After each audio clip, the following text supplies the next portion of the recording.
Membongkar rahasia. Wahabi, satu konspirasi Yahudi menghancurkan Islam dari dalam.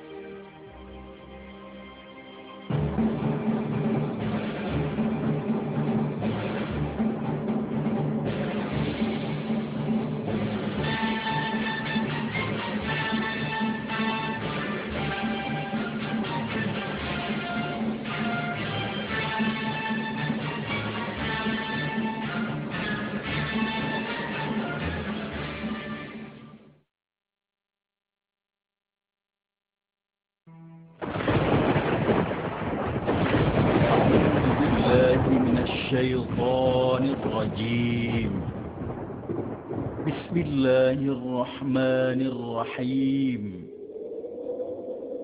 ولن ترضى عنك اليهود ولا النصارى حتى تتبع ملتهم.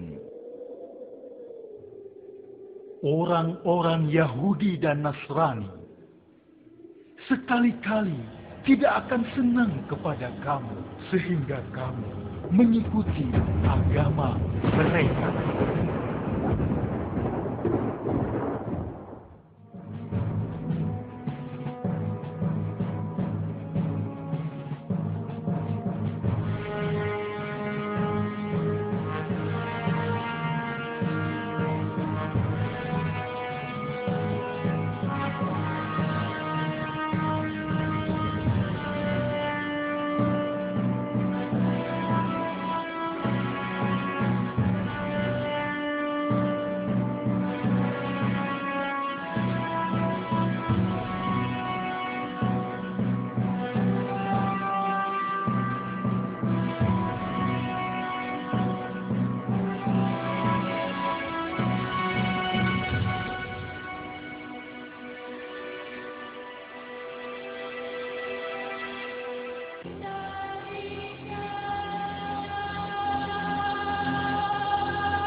Wahabi, satu konspirasi Yahudi menjatuhkan Islam dari dalam.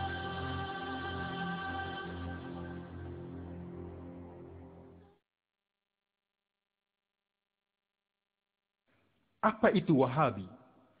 Wahabi merupakan satu fahaman yang diasaskan oleh Muhammad ibnu Abdul Wahab. Fahaman ini dinisbahkan kepada nama bapaknya Abdul Wahab sebagai Wahabi, tidak kepada namanya sendiri sebagai Muhammadi.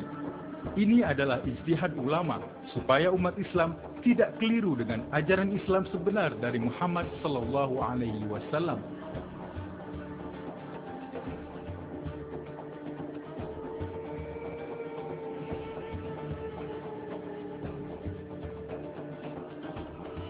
Muhammad ibnu Abdul Wahab.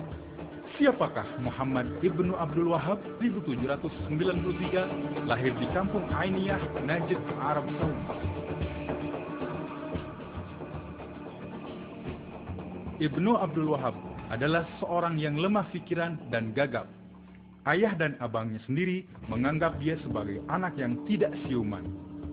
Ibnu Abdul Wahab sangat terpengaruh dengan ajaran Ibnu Taimiyah yang mengasaskan fahaman Mujassimah.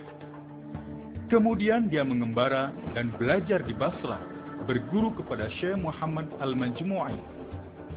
Syekh Muhammad Al-Majmu'i adalah Mr. Hamper, yaitu seorang orientalis dan agen Yahudi dari British. Dia adalah seorang pakar ilmu Islam berbahasa Arab, Turki, Parsi, dan telah lama mempelajari Islam di Turki dan Irak. Mr. Hamper merasuah Ibnu Abdul Wahab dengan hadiah kawin mut'ah 2 orang ejen perempuan Yahudi yang menyamar sebagai muslimah. Ibnu Abdul Wahab kawin mut'ah dengan Safia di Isfahan dan Asia di Siraj. Maka dengan mudah Yahudi mencatur Ibnu Abdul Wahab semau-maunya mengajar aliran baru dalam Islam sesuai dengan perancangan Yahudi. Dengan ajaran baru itu, Ibnu Abdul Wahab kembali ke kampungnya, namun ditentang dan diusir oleh bapaknya, seorang ulama Sunni.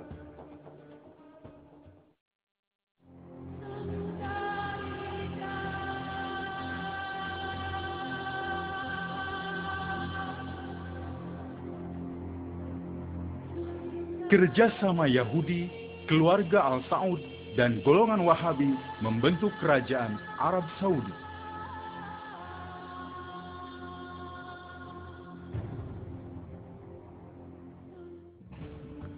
Setelah diusir oleh ayahnya, Muhammad ibnu Abdul Wahab menyambung terus menyebarkan ajarannya itu ke seluruh Najd. Perjuangan Ibnu Abdul Wahab itu dipantau oleh Mr. Hamper dan disokong oleh kerajaan British. Ibnu Abdul Wahab membawa misi Yahudi kepada pemimpin-pemimpin Arab.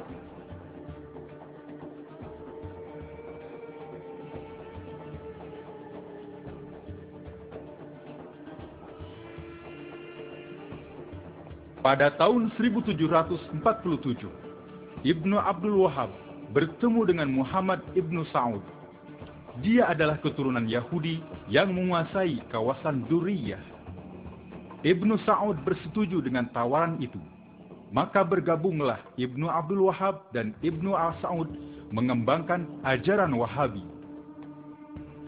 Di antara ajaran Wahabi ialah siapa yang tidak ikut Wahabi dianggap sesat, kafir, halal darah, dan hartanya dirampas. Dengan fatwa Wahabi ini, maka orang-orang yang tidak ikut ajaran Wahabi dibunuh dan hartanya dirampas. Kaum Wahabi melancarkan perang di dalam dan di luar wilayah Najd, seperti Yaman, Hijaz, daerah sekitar Syria, dan Irak. Mereka membantai 300 laki-laki di kampung Al-Fusul, di wilayah kota Al-Ahsa, dan merampas harta milik mereka. Pasukan Ibnu Saud dan Ibnu Abdul Wahab itu terus melakukan kekejaman ke seluruh Arab. Siapa yang taat kepada ajarannya wajib berbaiat. Bila melawan wajib dibunuh dan harta miliknya dirampas. Di antara umat Islam yang paling banyak dibunuh pasukan ini adalah keturunan Rasulullah Sallallahu Alaihi Wasallam. Namun, ada di antara keturunan Rasulullah Sallallahu Alaihi Wasallam yang sempat melarikan diri ke Malaysia dan Indonesia.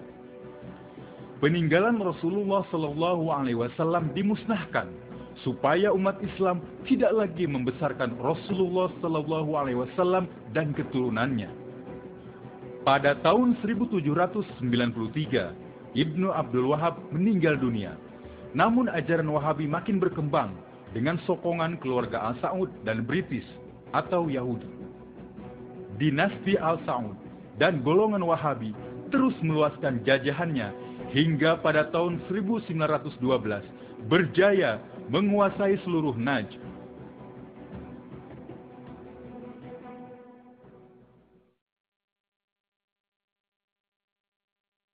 Yahudi mencetuskan revolusi Arab untuk menjatuhkan Empire Islam Utsmaniyah.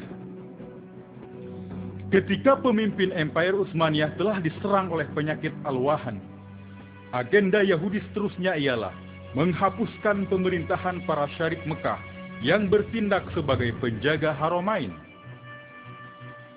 Yahudi melantik T.E. Lawrence sebagai agen perisikan yang menyusup ke dalam bangsa Arab. Lawrence adalah seorang saintis